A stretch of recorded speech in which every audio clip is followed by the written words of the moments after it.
Hi, Sam.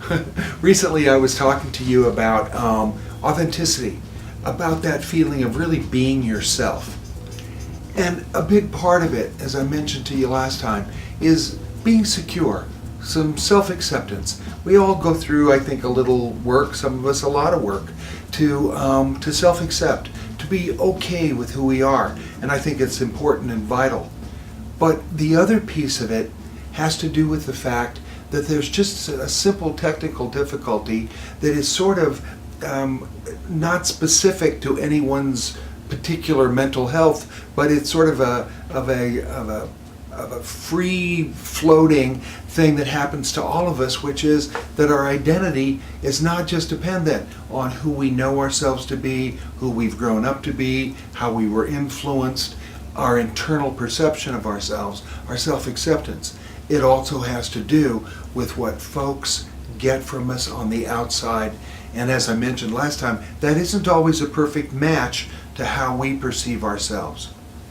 So in order to be authentic, in order to be an effective storyteller, in order to not only use your talents and your skills that you work on as an actor, as an improviser, as a performer to tell a story, it means we also have to ask, how do others perceive me? Where do they see me as I see myself? Where do they see me in ways that differ a little bit? Where do they see me in ways that I kind of wish they didn't? You know, I went to therapy to fix it, and they're still seeing me some way that I really don't like folks seeing about me. What are those things? I think we have to be generous with ourselves and say, what are the elements of my identity that are in this back and forth between me and the way other people perceive me? In a way, it's a game of numbers. On the one hand, number one, how we perceive ourselves. That's us.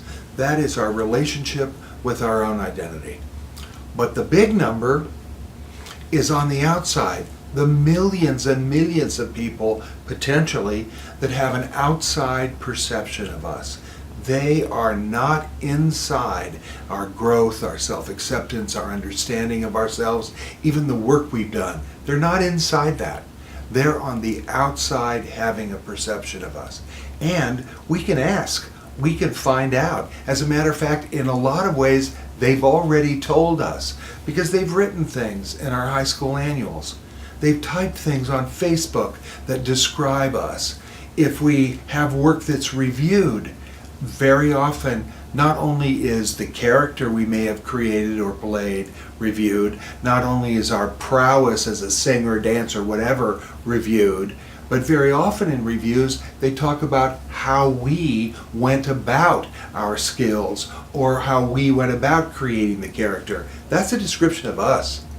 And so we can gather from things people have written, things they've said, things that people casually put down, nicknames. We can gather some descriptive information about how people who live in the perceptive world outside of us, what's their take. In some cases, it'll agree with ours. In some cases, it'll be slightly different. In some cases, the thing that we call goofy, they call awkward.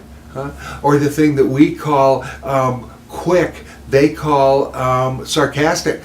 And we go, a slightly different take on something that I look at this way, they look at a little differently. Who's right? Both. All of us are right. Our identity is a shared experience. We're all right.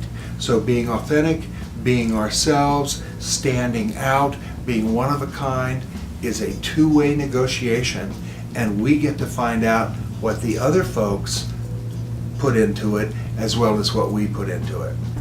More about this next time. It's fun talking to you. It's Sam. I'll see you next time.